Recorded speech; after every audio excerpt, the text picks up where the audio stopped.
Hi, and thank you for tuning into the Physios podcast. I'm Seth. In this episode, I talk with a real-life warrior and the man behind Veteran Grappling.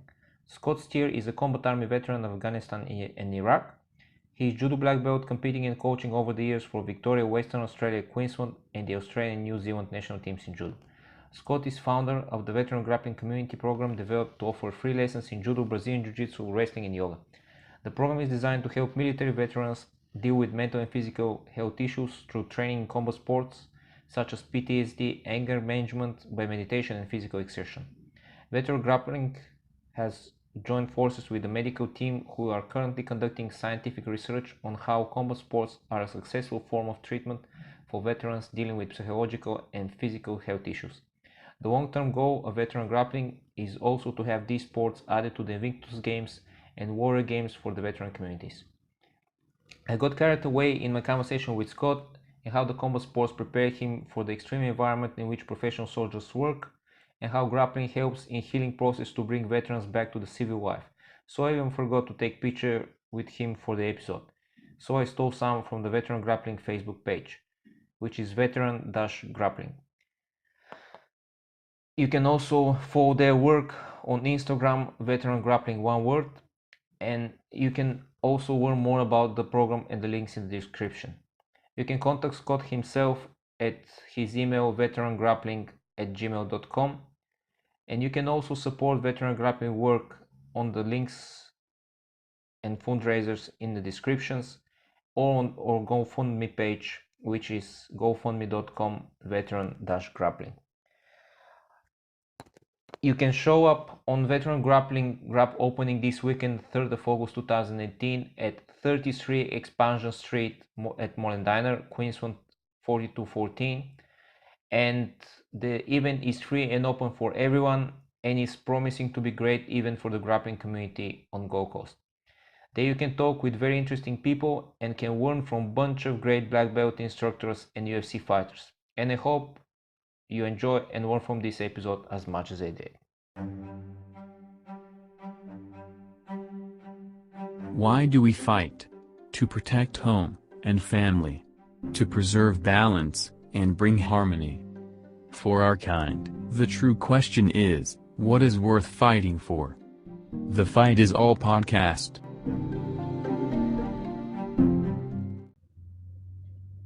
All right. Thanks for coming. No worries, thank you. Okay. Would you tell me your combat sports story? Yep. And how that leads to Veteran Grappling? Yeah, so I started started grappling sports probably back in April 1986. I was about 5 years old, and Karate Kid had just come out, and after Well, watching that, you're not much bigger than me. I'm 8'0". yeah, 80, yeah, 80s baby, yep. Yeah. Yeah, and after watching that movie, I just started kicking my sister in the walls, and my dad, who was a bit of a boxer, wanted to get me into something to concentrate my aggression into, and he didn't want me to do boxing. He wanted me to do a Japanese martial art, and then luckily enough, there was a judo club at the end of the road, so I started going to there, and that same coach I've sort of stuck with through my whole career. He's been my head coach and my mentor, and then from there I've sort of branched off to other clubs, and he was really good in that respect, that he said the only way you're going to get any better is by training with different people and different styles. The more training you can do, the better. Everyone does things differently, and everyone's got a different body shape, and so you're always going to pick up something, even if it might be minor at any club. So we used to try and once a month we'd get a carload of us and we'd go to a different club, and sometimes we'd travel like 4 hours to go to a different club to just to make friendships as well as train and learn something new. And that's a very clever approach. Clever approach. I'm all for that. And you know how in BJ community there was this Creonchi thing, but I think that's not not helping much in your development. Hell I no. was since I started coaching, I was saying to my students, like, if you want to try something else, go train Yeah. and bring it back. Because my theory is, if I'm good enough coach, they go, they learn something, they come back. Yeah.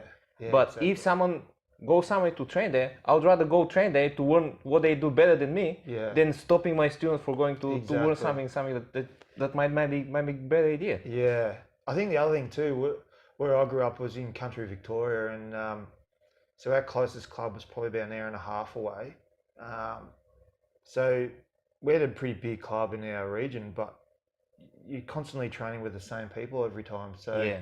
we all know the And same you know, techniques. he's gonna go for that, you do Yeah. that, and that works on this guy, that works on that guy. So it ends up being a bit of a stalemate. So Yeah. really, at our own club, when we had a group of us that come through that were fighting at international level, it got to a point where it was pretty much a stalemate every time we trained with each other. So that's where we just thought, well, let's change the focus here. Let's concentrate on getting our fitness levels up when we're at our own club. And then when we go to other clubs, that's when we try new techniques and learning from them as well. So our club, the motto was forever green, which means that you're always learning. And that was the sort of concept that we stuck with. No matter where we go, we're going to pick something up, whether it's a new warm-up sort of activity or as I said, a different way of doing a certain technique. And that really helped, I think, especially through my teenage years. And then when I got to really that international level where I was competing quite consistently, I just tried to tap into as many resources as I could and just traveled as much as I could overseas and just trained with other clubs. And again, I wasn't just, it's hard because in that martial arts scene, you do have, it's still pretty strong today where some instructors say, well, if you're at my club, you can't train anywhere else. Yeah, So, it's very popular culture, this. yeah, and to me, I think you're really restricting your development, not only absolutely. as a player but as a There's coach. so much little tweaks and stuff that you can pick up from everyone, Yeah, and then you're like, how I didn't figure this one out? But you know, that helps. It might take you years to figure something that someone just who is like not so like good as you or something, but the guy just have a good idea and worked on it. It just works. And that helps, you know, saves you years of working and, you know, all your own digging into so much knowledge out there. And just having a different perspective, like even just a couple of weeks ago, I was training with a heap of guys, and we got into a position, and I said, well, from here, this is predominantly what my guys would do.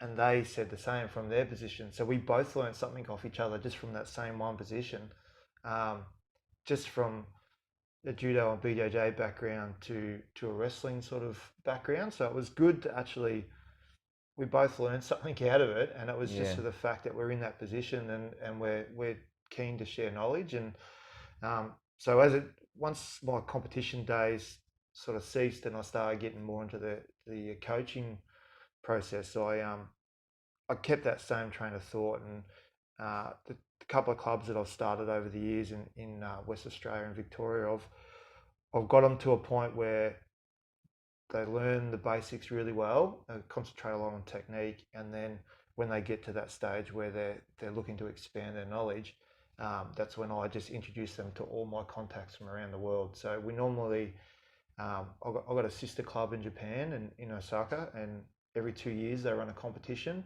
but it's also like a social gathering as well. So they open it up. The competition is there's no weight groups; it's only age groups. So it's actually ends up being quite competitive and quite a big turnout. You have guys, say between our age group would be the 30s to 40-year-olds, and so you're going to have a broad range, and you could have anyone from 60 kilos up to 160, and it just depends on your draw. But then at the end of it, they make it a big social event too. So they have a big party, and they all get around, and there's no egos or anything like that, and there's people from all around the world that come. It's a really good event, and I think that's for my students, I find that's as an international event or an international sort of gathering, that's one of the first ones I try and take them to, because it's a good introduction to the social part of combat sport. Because obviously, as you know, when you get on the mats or in the ring, you're pretty much trying to hurt the other person as much as you can. But really, in the That's end, the game of you can build really good relationships off the mat as well. But not so much in grappling sports, and that's why I like to, when I'm coaching someone, I want them first, to win at least one grappling comp, because you learn how to win, and it's not so taxing on the body. Yeah. It's still game of hurting, but in grappling sport it's more like a body chess game. Yes. Because you have to impose your game and you have to win. It's more like you're safe from being hurt and you're free to learn the art of winning. Yeah. And then I let them, to compete with, to start, to compete with striking, because striking is just everyone can strike, even the most untrained person, if you're not conscious, can punch you in the head, and that can change the way of the game. It's very, very quick paced game. Yeah. And you really, my theory is you need to learn the art of winning before you get into that, because then it becomes dangerous. Split of seconds can change the whole game. Exactly. Grappling sports are way more safe. There is injuries, of course. Yeah. But way more safe as percentage than every fight. Yeah. I know by myself, every competition I was involved in striking, even if I win it, I'm still broken for a week, right? Yeah. A grappling competition, even if I get my ass kicked, Yeah. 2 days after, I'm back in the gym training. Yeah, exactly. You don't have that impact.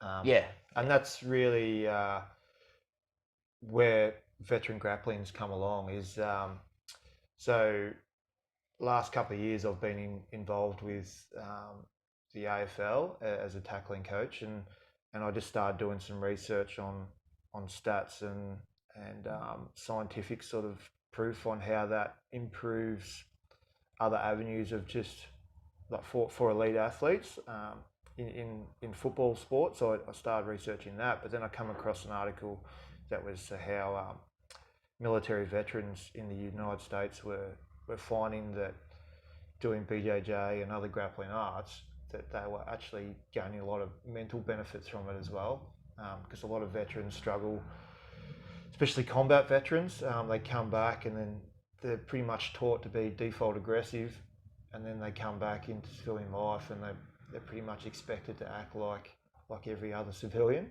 and they still find that transition a little bit hard, being in war for 6 to 12, 18 months, constantly attacking, and then coming home and trying to relax and fit back in. So they found that with grappling sports, they can come in, they can still be aggressive, but they're not hurting anyone. They're not getting that impact constantly, like as you said.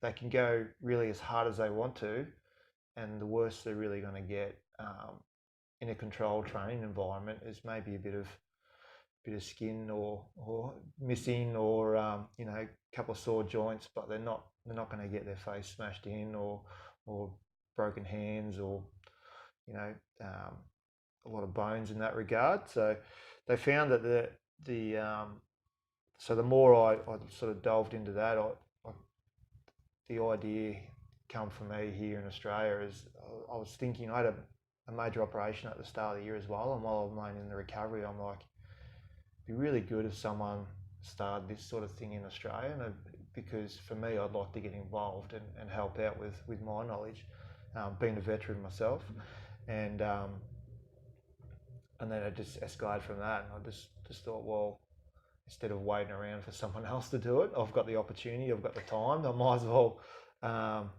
start the ball rolling. And before I knew it, here we are. We've got the grand opening this weekend, and it's just snowballed, and there's been a fair bit of interest, which is good. Yeah. Good. Do you have many people in the group? So currently we've got about 12 guys here on the Gold Coast that are doing it. So that's a good start. We've been getting together probably once or twice a week at the moment, because we're setting up. The venue's been getting set up. It's ready to go now. But yeah, it's good. Like, had a good meeting with Mates for Mates, who are a veteran organisation, and they revealed some crazy stats, which was an eye-opener to me. They said that here on the Gold Coast, there's just under 10,000 veterans that are currently involved with, some sort of, they're getting medical treatment or they've been involved in a veteran community as such, but they're predicting that there's closer to 30,000 here on the Gold Coast in the veteran community. So, that was a real eye opener. Like, I knew there'd be a fair amount, but I didn't think the numbers would be anywhere around there. So it's good. The guys that have come out of the woodwork for this, once we sort of put it out to all the BJJ and judo clubs, guys that have rocked up that you wouldn't even know were veterans.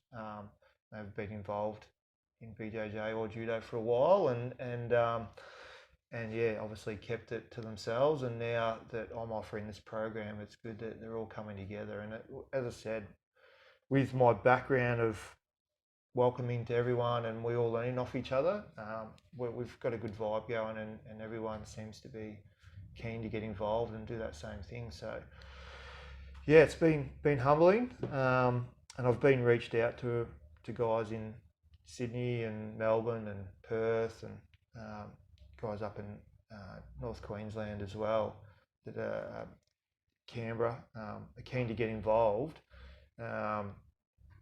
So it's hard. I'm only a one-man show in one regard, so I'm just concentrating on here on the Gold Coast first. We'll get that up and running. I've been building a bit of ties with the guys in Brisbane as well, so we're going to try and get together once a week or so. We're going to offer a Saturday session, Saturday morning here on the Gold Coast. So then the guys from Brisbane might come down on a Saturday morning, and we'll make it a bit of a social gathering afterwards. We'll probably put on, barbecue or a lunch or something, or after training we might go down the beach if the weather's good, and just try and again build those relationships and keep them going in that way. So that's the idea. Yeah, that sounds good. I firmly believe in this healing part of the sport, and as being an athlete yourself, there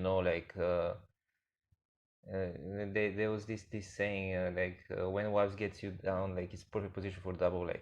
Yeah, exactly. It's whatever happens, you go and train, you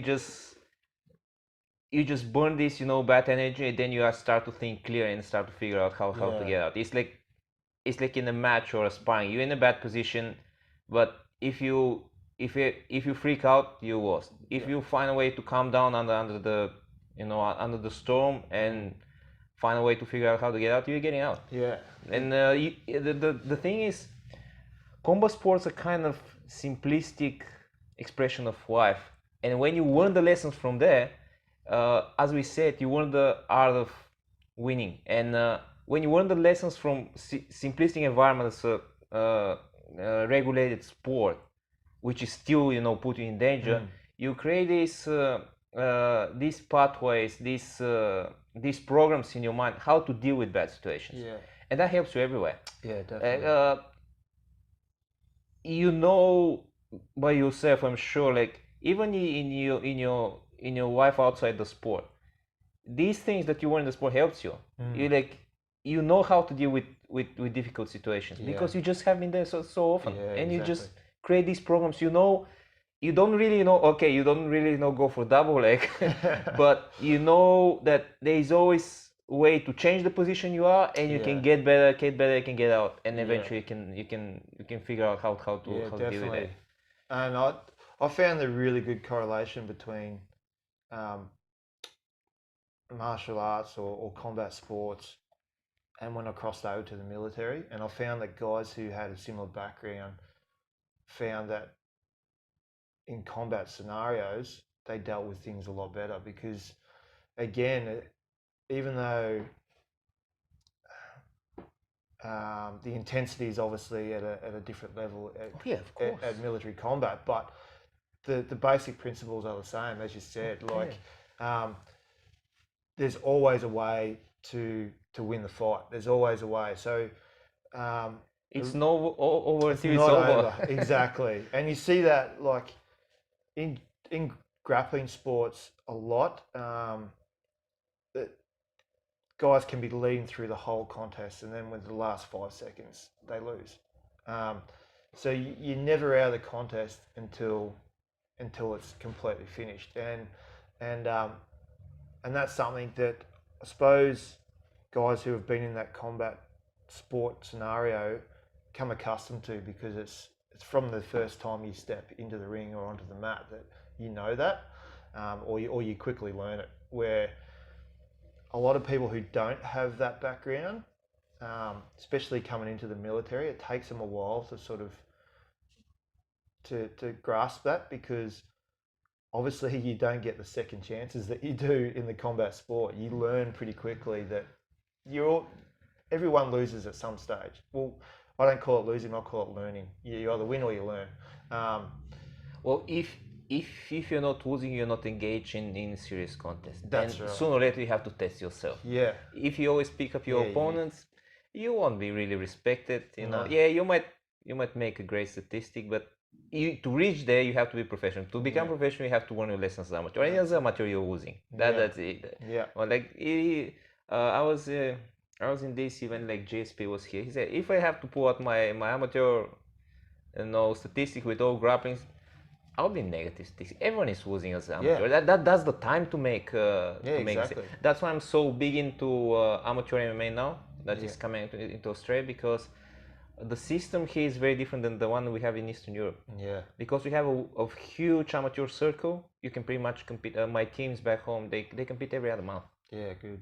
And they compete MMA. Yeah. And eventually, after they win and they become national champions, couple times, they then turn champions, which means they turn professionals.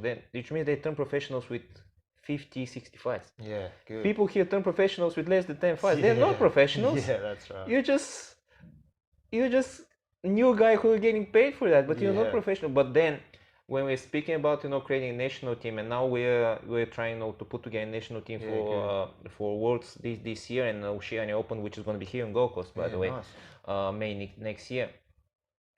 And now we start thinking, okay, we have to fight with those guys who are coming from Russia and Eastern Europe, who has amateur MMA championships, combat some championships.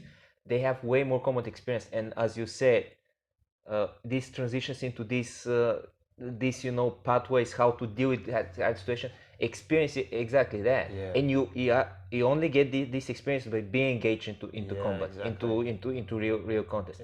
But of course, you have to build that by competing. Now we start organizing these amateur tournaments, because the thing is, I found it out here. It was very strange for me. Amateurs here fight as professionals. They cut the weight the previous day. They fight the next day. They're just not getting paid, right? I think that's not really what amateurs should be. And now, with the World Federation, is this? Yeah, of course, these companies are useful. Of course, they're building the guys, but they need tournaments. Yeah. Because tournament, as is in most grappling sports, you go, you pass the weight, and you go in the racks. You don't know who you're fighting. You just pretty much won the cup hour or something before. Then you have two matches this day, and you have the final the next day. Yeah. You build your way, but that builds you. I think it's very useful, because in every match, which is like I say this, like amateurs who fight as professionals, you know who you're fighting. You prepare for that guy. But the stress of engaging with someone who you don't really know, and which means you need to have this overall game built, is what makes you good. And then when you have a couple of tournaments like that, and when you go to the World Championship and you have to fight with these guys from Russia or USA who are really strong as well. Sweden is, by the way, very strong in amateur MMA. Then you can deal with that with overall game. And eventually, if you then become a professional, good, you have all this experience. And the thing with combo sport, I was always thinking, they don't make sense if you're not the best one, right? So why you should turn professional before you become world champion as amateur? Yeah, true. Become the best, and then make money take for the that. Step up. Yeah, exactly. So from a military sense too, very rarely do we go into a mission without having a decent training program set up before we do. So even like days before we go out on a mission, we would rehearse like for a good couple of days. So again, it's very similar to that turning professional. You should be putting yourself in the situation by doing the amateur fights and getting your game built around what you're going to take when you do go to the big league. And I think that would be really good here in Australia, because obviously MMA is very popular all around the world, but it's definitely, there needs to be the amateur scene, because we're getting people who just want to be MMA fighters really have been getting the pro cards, and they've got really not much experience. The thing is, that's dangerous for the guys themselves. Definitely. It's a dangerous sport. Yeah. It's, as you said, one hit can turn you the match, but not only the match, can injure you for life. It's not a joke sport. Yeah. So well, I want to bring you back to something. I haven't served in military, but I have military education. I graduated like military engineering school. Yeah. And then I gave up. I moved out from the army. But my best friend, who actually we started my team together, like back home in Bulgaria years ago. He stayed in the army. He became a professional soldier. He was in Afghanistan. He was in where else? He was in Kabul when the big battles was. Mm-hmm. So we're very close friends. Now he lives in the mountains back home. Has like good family. Yeah. Very great friend of mine. But we was very close, super close, like all the time. And when he came back, the first person who he called was me. He always like was spending like nights talking. Yeah. And I know from him, he said the most dangerous people when the fight happens are the people next to you who don't know what to do. Yeah, exactly. He said like there was people who just when the fight happens and the shooting starts happen, they just close their eyes and start shooting. Yeah. And they're the most dangerous people. Like you're afraid from people that you are with. Yeah. Then the people who are fighting against. And he said like like after a couple of these things, we start to, when we have to do something serious, we're getting the people who we trust each other, we know each other. Yeah. We know that we have some common experience. Then like just getting these random guys, because it's literally they can shoot you your own people. Yeah. So it's, but the thing is, as you say, it's so important having this common sport experience. It helps you. Yeah. Helps you to figure out, because probably the process in your mind are the same. You're in danger, you have to react. Mm-hmm. And then these survival instincts kick on. Of course, as like the stakes are bigger in the real combat, and you have to deal with. But the core, the principle of reaction is the same. You have to react. You have to react properly. Yeah. And not to make stupid mistakes, because they're very costly. The game is so real. And I think what I found is that having that combat sport background, that when it did come to these moments, as you said, a lot of people panic, and the biggest thing is their breathing. They just lose control of their breathing, and then that affects the way their muscles work and their mind works and everything. So a good concept that my old instructor told me from early on was that, especially in grappling sports, when you're on the ground, when people could be all over you, is to control your breathing. Get that, you're going to be a lot more relaxed, and you're going to think a lot clearly. And I think when my time in the military, I found that when things got hectic, I just concentrated back onto my breathing, and that cleared my mind and got everything down to a good easy manageable sort of situation. And I found other guys, we had a couple other guys in our group who come from karate and Muay Thai sort of backgrounds, and they were very similar in that regard, and they seemed to be a lot more calmer in the big actions. And I think that was a massive bonus, and that's one thing that I really put through to the guys now that I've got coming through with ex-military guys. I just try and educate them on that process, and just say, stop wasting your energy by just freaking out and holding on for dear life, like what a lot of beginners do in grappling arts. They just take hold and try and waste all their strength, and they normally gas out pretty quick. So just really try and control your breathing, relax, and work on your instincts, and that's something that I found crossed over really well, and it definitely helped. And talking about the people that you don't know, that is always probably the biggest threat. So I was lucky with my group. We were together for probably 12 months before we went to Afghanistan, and so we were really all very, very close, and we worked in little small groups. So we went out, a lot of our missions were just in our little group, so it was good. We didn't really have any issues. There was another group that turned up a few months after us, a much bigger group we didn't know much about, and they did a lot with the local sort of police and army, and I know they had a lot of issues in that regard down that same path, where they found it really hard to trust outsiders and everything. And as you said, the stakes are quite high, so it's understandable. I was lucky on that trip, and then when I went to Iraq, I ended up going there as a replacement. A guy hurt his back. I'd had surgery on my ankle, and then I come good. I got brought in. I knew a couple of the guys in the group because I'd been around for a while, so that made things a little bit easier. But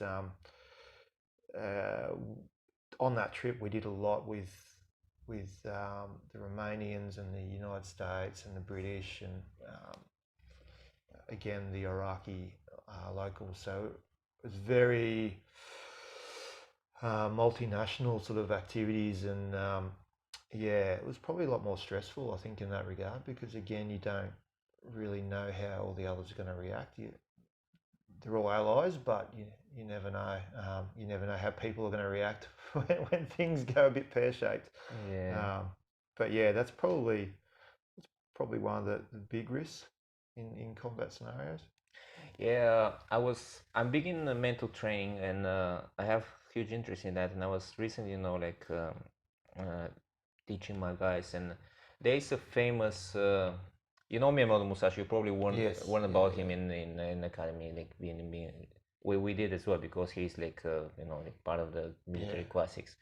So he's referring this that there are two correct body mind relations.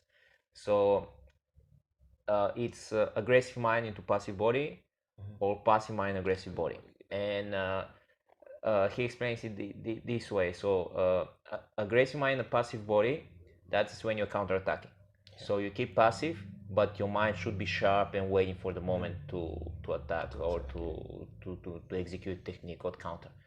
The opposite is when you have aggressive body and passive mind. When you're playing aggressively, so you're pushing the pace, you're actually leading the fight, but then your mind should be calm, because while you're attacking, your brain has a lot of job to do. So first of all, you have to figure your next combination or your next attack, your next action. Meanwhile, you have to stay away from the counter attack, or like whatever your opponent is doing, not to get caught just swinging. So then actually, while your body is aggressive, your mind should be passive, like staying alert, staying conscious, staying busy. What is wrong is the two left combinations, aggressive mind-body relation. That's typical street fight mentality. So the body tries to kill, the mind tries to kill. After 1 minute of action, you're dead, tired, because you spend everything on. And opposite is passive mind-body relation. When you're passive, but your mind is not active, you're passive. You see opportunity, you miss it. You see opportunity, you miss it. That's how you start losing. Your mind gets flies away of the fight, of the action, and just give up the fight. Exactly. It's a lot of what you say, like how when then the things went aggressive, you have to calm down your mind to reach this actually, And it's funny how these people find that in ages ago Yeah, in that exactly. was sword fight, Yeah. sword warfare. Yeah. It was they find out this, but you reach that when you have to, when your wife is on stake, you reach that. You know, like their duels was not fun. You know, fighting with real swords. You know, one Yeah. mistake, you That's use it. the arm or leg. Yeah, It's not a definitely. joke. Or your head. Oh yeah. Well, if you lose your head, you won't care much. It's over, you know. True. Yeah. Well, it was crazy times. Yeah. I think yeah, definitely the mind plays a massive part, and you find that um, I find in all combat sports you can have amazing athletes and guys that are super strong and they can get to a certain level, but really it's the thinkers that that go the extra mile and end up um, the thinkers and the tacticians are the ones that end up being world champions and end up Exactly. yeah. Yeah. Well, seeing people like passing by the sport, you always see these super talented guys who easily become like national champions, and they're up to there. Yeah. But the guys who have a bit of hard time in the beginning, but they keep learning the art and they keep analyzing, they actually the guys who has like a bit harder start, they're the ones who excel in the international scene because they stick into it. Yeah. It takes time. It just doesn't happen Yeah, overnight. definitely. It's kind of sad because you see a guy who is super talented. He just super coachable, but it's just so easy for him. He doesn't appreciate what he has, and just like become champions a couple of times and then just like yeah. goes for something else. Yeah, go for And something else. yeah, Yeah. it's sad. Yeah, you do see it a lot. The guys who are big hard workers, Yeah. they kind of like they want it for real, Yeah. and they actually who reach like high levels in sport. Yeah, definitely. Yeah, seeing that a lot, and it's a shame because, as you said, sometimes some of the talents you see slip through. Um, yeah, just it's a bit of a waste sometimes, but yeah, you definitely it's the hard workers that always come through in the end, and my coach used to say to me, you only get what you put in. You can get through training, and we can make it as hard as you want, and you can just do the minimum to get through. And but if you really want to be the best, you got to do above and beyond. So always, yeah, just think of your number one opponent. They're probably doing at least the same amount as you, if not more. So if you want to be better than them, you need to do more again, and that's something that I always put through to my kids, and yeah, just keep reminding them. Yes, yes. Isn't it funny how now with your program actually this comes back, like actually after you're using now this thing that actually can help you to prepare for these combat scenarios, you use it back, actually to heal people from combat scenarios. Yeah, exactly. And I think the lessons, as I said, that from combat sports, I think you can implement that in anything in life. And like we're finding that combat sports scenario, it's something familiar already. They're in a combat mindset, but it also helps them integrate back into society where they have someone up in their face, because a lot of veterans like to be really recluse when they come back. They want nice peace and quiet, and they don't want to be around anyone, and they just want to spend time by themselves. And this gives them an outlet where they're, as I said, it's something familiar to the military that a lot of them have had some sort of training in. They can bring it back into civilian life, and then yeah, get introduced to social activities, like-minded people. Most veterans don't like really communicating with other people, especially at the start, other than other veterans, because they find it hard to explain what they're going through and what they're feeling, and they a lot of their family members and close friends that they had prior do notice that there is a bit of a change, and I think that's part of the reprogramming once you do get in the military and you're getting ready to go into a war zone. As I said, you get trained to be combat or aggressive default, we call it, pretty much on the attack at any moment. So people tend to snap a little bit easier when they come back, and I think in the grappling sports, you can still be aggressive and you can still sort of snap in some regard, but as you know, it's not always the bigger, stronger guy that wins in the grappling arts. You can be tiny and still manhandle a guy who's 6'4" and 100 kilos. So it's very humbling when it's it happens to you. It's a very humbling sport, and I think that, again, that sort of thing makes guys realise that, okay, well, yeah, maybe I do need to start trying to relax and trying to control and think about things a lot more. And I think it sets them on the right path. We're luckily I've hooked up with a medical team through my connections. So we've got a psych who's going to be running trauma-focused yoga as well. So she's going to be doing that a couple of times a week, which is great. She's been working with veterans the last sort of 4 or so years. So she's got a really extensive background in that regard, and she's offering that through our program as well. We have physios, exercise physiologists who have a background in grappling arts as well with BJJ and Judo, and then a GP as well, who, again, so all that will be on site, and there'll be access for the veterans, which is good. So it gives them a little bit of a safety place where they can see all their medical attention if they want to, and it's all there. They don't have to go in different positions or shoot around the coast to different areas.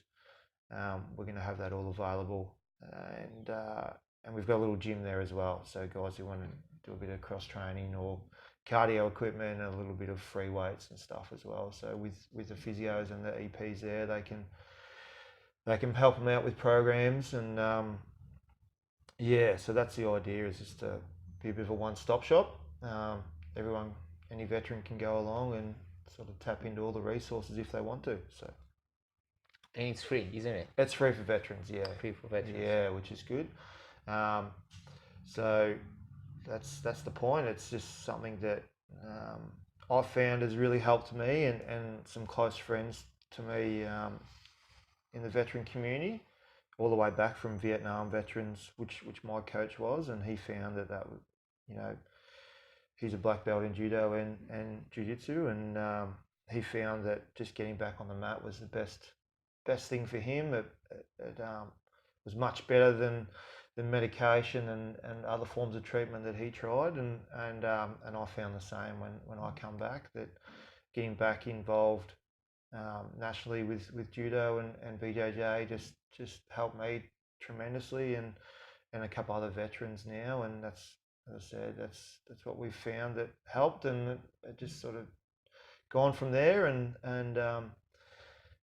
so that's what I wanted to offer, is just my experiences, pass that on, how I've dealt with things, and tap into my resources through the medical side, and give guys the opportunity. And I've been lucky enough to gain a lot of support there, and with the grand opening this weekend, I'll put a few things out on social media about if anyone wanted to help. They're more than welcome to donate items for raffles, or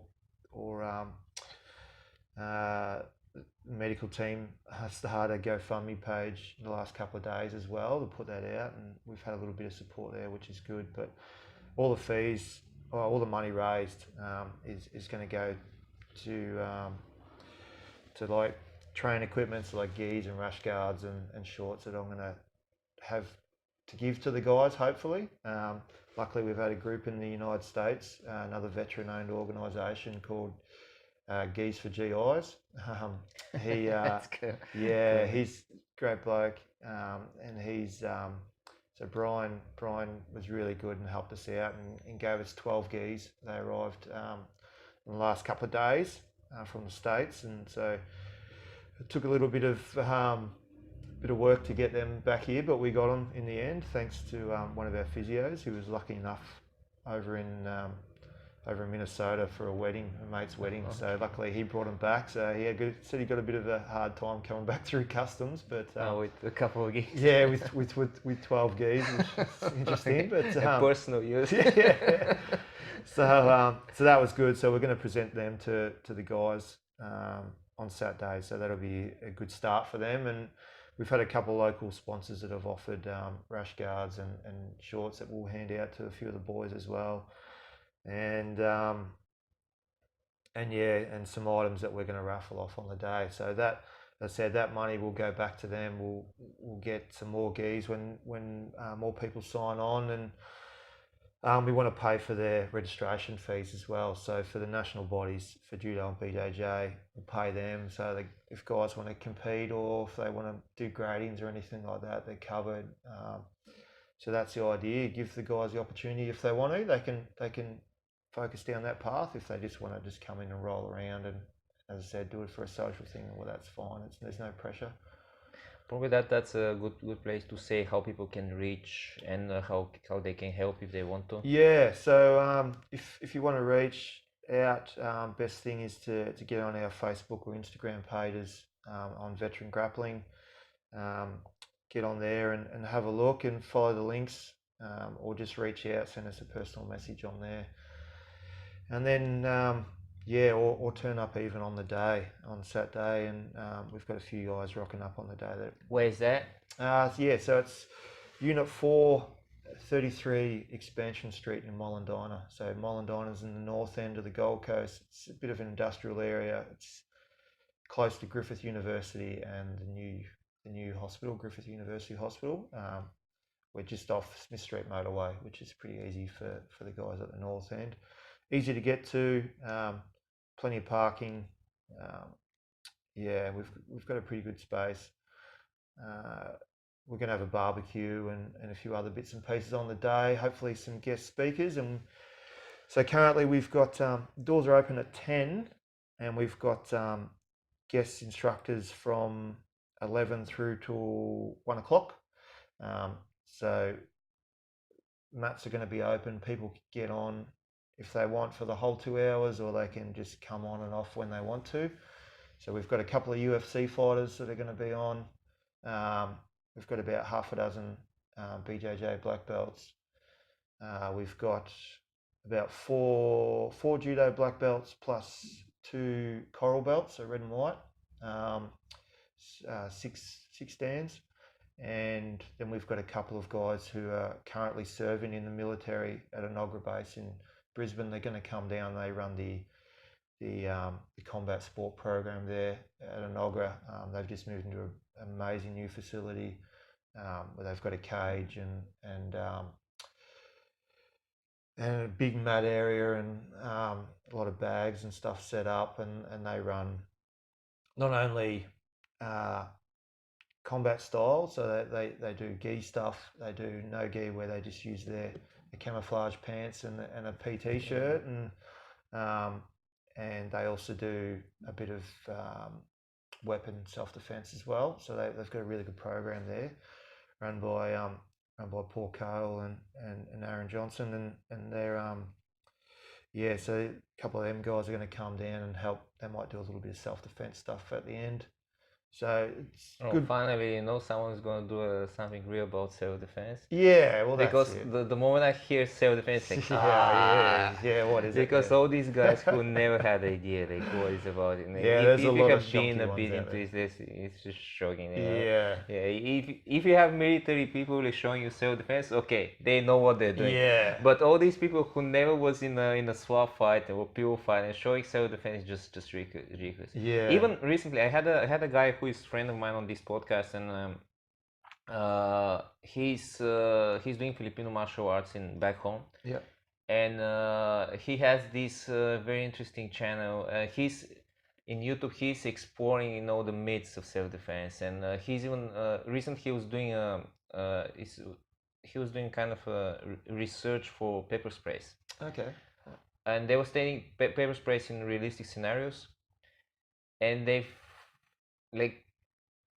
at the end, they found that pepper sprays are not really reliable tool in a self-defense. It was very fun fun talk with him, and I was like surprised, like, how come, you know, like that's one of the most common, like especially for female self-defense. Yeah. What they found out that like even the best on the market, he said the brand, I'm not big in, you know, like in pepper spray, but if you don't keep them like the bottles straight, if it's like wide down horizontally in your pocket, 30% of the times you have to use it, it doesn't work. Yeah. Which means if you're a woman you attack and it doesn't work, Yeah. you're in big trouble. Yeah. You know, you that's why you carry the damn thing with you. Yeah. Then the other problem is, which is I think is a big problem in all self-defense, you know, tools and weapons, is how you carry it. Yeah. Right? If you carry something in your purse and someone attacks you and you have to open your purse to look between all these things that you carry there and have to pull it out. Especially women's purse. There's like a small universe down there. That's another problem. You cannot pull it out. Yeah, exactly. And then it happens that, and the guys are fine. They're just spraying each other, right? And not for real, you know. Yeah. But if you only have like sunglasses and a hoodie and you spread your arms in front of your face, you actually can reach a person and then turns into hand-to-hand fight. Yeah. Which means it's not really reliable in real. No. And it's marketed as one of the most popular self-defense tools, right? Yep. Yeah. It's and if you haven't, even me, you know, like I never use pepper spray, but you know, like pepper spray, it's supposed to be something used for self-defense. Yeah. And when I watched that, and I was like, damn, this thing is useless. Yeah. I mean, it is useful. But what happens, you need training to use it. Like all things. Like everything. It's just not something you buy and I'm safe. Yeah. What Galini was explaining was, you need to train with it. Yeah. And you need to know what to do if it jams, it doesn't work. And something else, they find out like, if you try to spray something, walk into it, you can actually spray yourself. Yeah. And if you're the attack guy and by rule the attack person is smaller and weaker, and you spray over yourself, you don't see, now you're in big trouble. Yeah. Because you attack, but now you don't see. Yeah. I've actually literally seen that happen before I joined the army. I used to do a bit of bouncing around the clubs in Melbourne, and there was a scenario where two guys end up getting into a massive fight, and police turned up, and a policewoman pulled out their capsicum spray. She went to spray it, but it was actually a really windy night, and it blew straight back onto her. And both of them were down on the ground just trying to rake their eyes out. And the other two guys who were fighting stopped, turned around, and started laughing. And it stopped the fight. And they ran away. So, it's that's right. Like there's been a fair bit of coverage lately, especially here on the Gold Coast, with police. I don't know whether you've seen the video of the young school kid actually choked. Yeah, rear naked choke on the police. No, I think he was guilty or guillotine, was it? Yeah. So I mean, I've had a fair few police reach out to me as well for the program, and that's something that we're looking into to see if we can get something up and running for them as well. Because, as you said, a lot of the self-defense classes are pretty poor. They're very average. So with Paul and Aaron in Brisbane, like Paul started this program. He's got his own thing called Kinetic Fawning, and it's Paul's an ex-commando sergeant. He's very well experienced. He's got about 6 or 7 black belts in different martial arts, and he'll hate me saying this, but JJ is been referred to as the Australia's most dangerous man. He actually, while on deployment in Afghan, he ended up going into a room and he got jumped by a guy and he ended up choking the bloke out, one of the Taliban guys. So since then he's been labelled with this Australia's most dangerous man, and he hates it, but the media love it. So he's got this program that he's developed for defence, and then obviously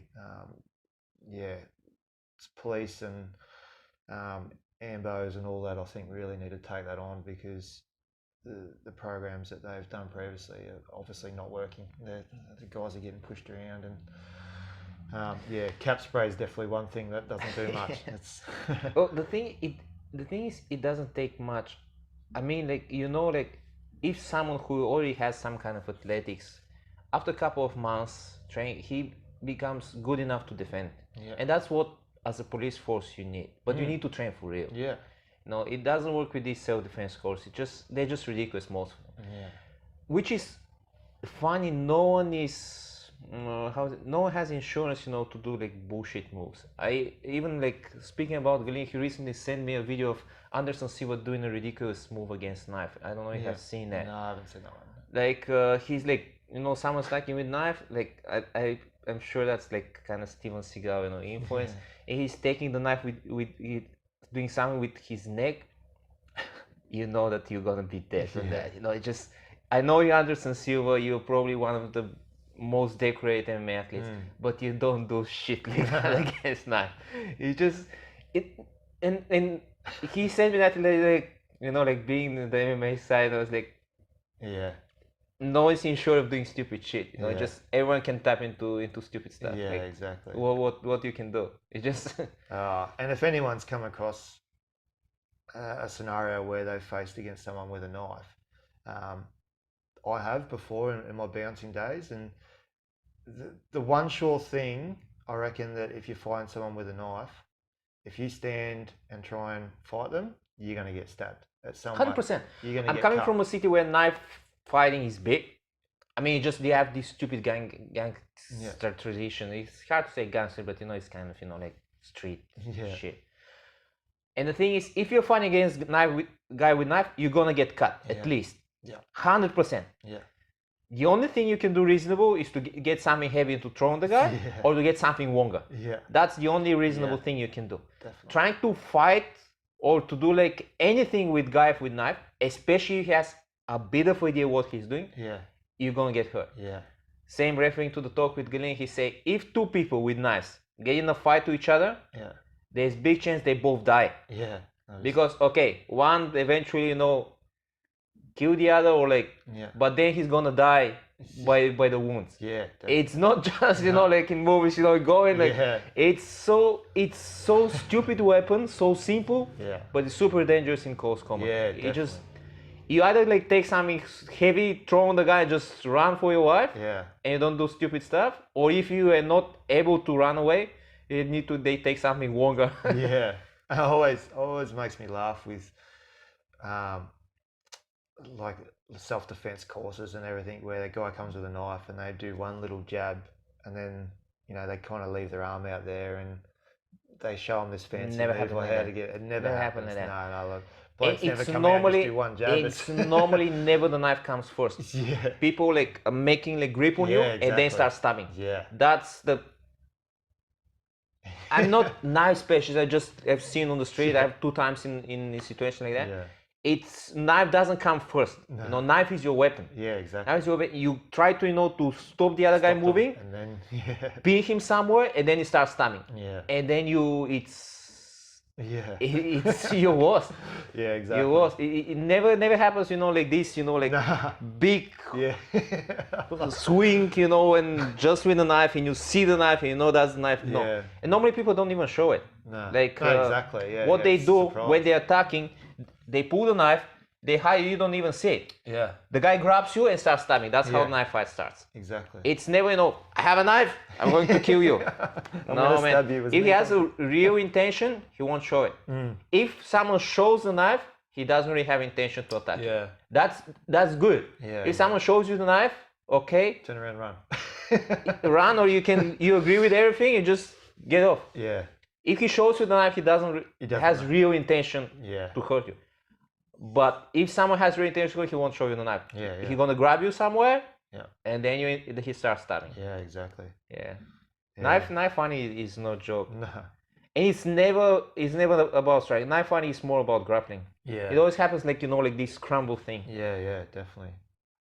Yeah. Yeah, so it'd be good. I don't know what they'll show, but they're gonna put something on. So obviously the whole idea is just, again, like that same theory. We want to learn from different people and different backgrounds, and we're just keen to get everyone in and just give everyone a bit of knowledge for the day, and then then we'll turn into a bit of a social thing afterwards. We'll, as I said, we've got a barbecue cooking, and we'll have sit down, have a bit of a chat, have a bit of food and a bit of drink, and have a bit of a chat with everyone. And again,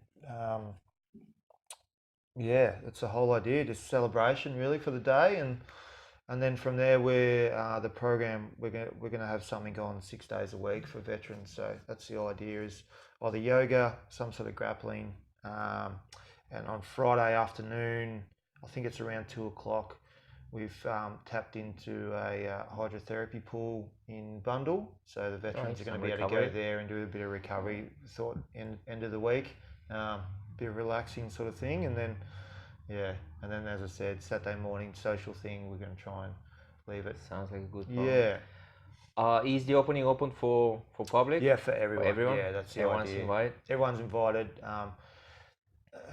Open day is an open day, so anyone can get on the mat. Anyone can come along and show their support and have a chat to the veterans. And we've got guys from teenagers all the way up to a couple of Vietnam veterans said they're going to come along. They're in their mid-70s, so it's good. Yeah, there'll be plenty of people to talk to, and plenty of good stories getting around, no doubt. Should be good. Yeah, I'm gonna go. You're gonna give me the links. I'm gonna put them to this. I'll try to publish it. No, I'll try. I'll definitely publish this today. I'm normally a bit slow, but I push myself because I had an idea, to talk with you since I saw the ad for the Veteran Grappling. Yeah. I saw something else, and then I saw that it's this week, and I say, damn, I forgot. And then I send you a message and say, oh. Yeah. Okay. So that's the idea, and we'd love to have you in some stage. And I know you got a sambo background. I'll be on it. We'll yeah, definitely. Because as I said, like, it's all very similar. It all comes from the same spot. And I mean, wrestling's been part of human life for since they could walk, pretty much. And I've got 2 young boys, and they're into it already. They're only 4 and 2.5, and they're beating each other up already, and that ain't stopped. Well, I guess they know who their father is. That's why. Yeah, I think the younger one's the one to worry for. I think he's going to be a real. He loves a good hug, and he loves beating up on the older one already. He's definitely an aggressive little boy. It's good. He's that's good. That's healthy for boys. Yeah, definitely. And you know how to deal with that and being in the sport. So that's good, healthy boys. Yeah, they're aggressive in the stage. Then you learn how to deal with that. Yeah. When they're older, it'll be good. And I'm just happy that they're doing that instead of sitting in front of a TV and a lot of kids these days. Well, it's something that I learned from these coaching courses that I met as a Russian guy who is like a combat sports scientist. He's very, very, very well. When I speak with him, I was like, man, like how someone could know so much and just science, looking at the sport from scientific point of view. So he was saying like why we see less good strikers nowadays. Yeah, it's because of the screens. Kids now grow with screens, and what they lose, because the screen is flat, what they lose is perception for depth. Yeah, true. Which is a very basic skill for striking sports. And if you think about it, like when you was playing outside, what you're doing, you measure the depth all the time, and it's real, because if you ask someone who is like our age or older, what's the distance from here to there, they're probably gonna tell you straight away. If you ask someone from the young kids, they cannot measure distance by eye. Older people like they can tell you distance from here to the tree or something straight away, and you almost exact. Yeah. Young people lose that because the screens, they would lose their depth perception. Yeah, big time. And you actually realize how, like, when you don't practice a skill, how you lose it, and that's so basic life skill, Yeah, so that's why it's so important for people to practice sports, that they actually have contact, especially young people. Yeah, that, and just simple things too, like balance. I see a lot in grappling sports. A lot of the kids that we got coming through.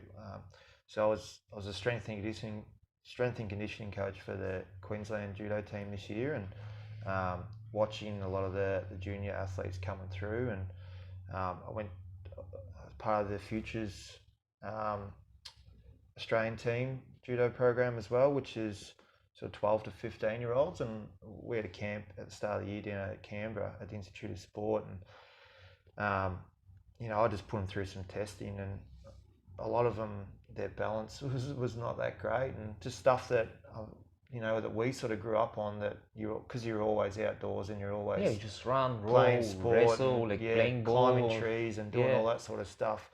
A lot of this new generation coming through have been more in front of the screen. Technology has been good in some regards, but in other ways, it's affected a lot of the basic motor neuron skills that you know, that I suppose we've taken for granted. These kids, yeah. So I do a lot of gymnastic type stuff, with cross training stuff with my kids, and it's really strange where some kids, like, yeah, they can't even do skipping, or they can't balance on one leg very well, or yeah, you know, closing their eyes and touching their nose and things like that, which you know, basic sort of stuff. So yeah, which realizing that obviously changes your coaching perspective a little bit more, and you focus on, with the kids, what to aim on to start with, because obviously there's things further down the track that you can't really build on if they don't have those basic aspects. Yeah, you come to a point working with kids, you have to build these motor skills and balance, and you know, like the step perception. Yeah. While you're like teaching them actually the elements of the sport. Yeah. So it's a little bit extra education. Challenge. Yeah. Challenging. Yeah. That's all part of the job, and it's good. Yeah. Good fun. To wrap this one up, what is worth fighting for yourself? What's worth fighting for? Good question. You've been fighting for quite a few things. I've been fighting for quite a few things. So early in my competitor days, it was for the Olympics, obviously. I didn't quite get there. I just missed out on a couple. So after that, joining the army, fighting for freedom, really, which was the main thing. There's a lot of bad people in the world, and we were just doing our part to try and keep them at bay. And now what I'm fighting for is for the veteran community. I want to get especially the grappling arts, BJJ, Judo and wrestling. I want to get into the Warrior and Invictus games, and they're like the I suppose like the military games for combat veterans, or for veterans in general. Judo is very big in the World Military Games. I was lucky enough to be selected when I was during my time, but I ended up going to Afghanistan instead. And there's nothing currently in the Warrior Games, which is the American version, and the Invictus Games, which is the British version. Yeah, there's a lot of other sports, but none of them are in it. So I'm fighting to get the opportunity for veterans to be able to have that. And so yeah, that's one of the driving forces for this program that I've started, and I've been working in the background, talking to all the different organisations to try and get that approved, and I've had really good backing behind Judo and BJJ affiliations here in Australia specifically, and a couple other similar groups to me in the US, Canada and England, and we're trying to push it onto them. And if they don't want to accept us, then we're just going to run our own thing. We're going to run our own training camps and competitions, and we'll bounce between each nation and get things going. So we've got some guys coming out from the US in February next year. A couple of veterans coming out, and so that should be good. And yeah, that's what we're fighting for. Survival. Good. Thanks for that, brother. No worries. Thank you. Pleasure. It's been a pleasure. Cheers, mate.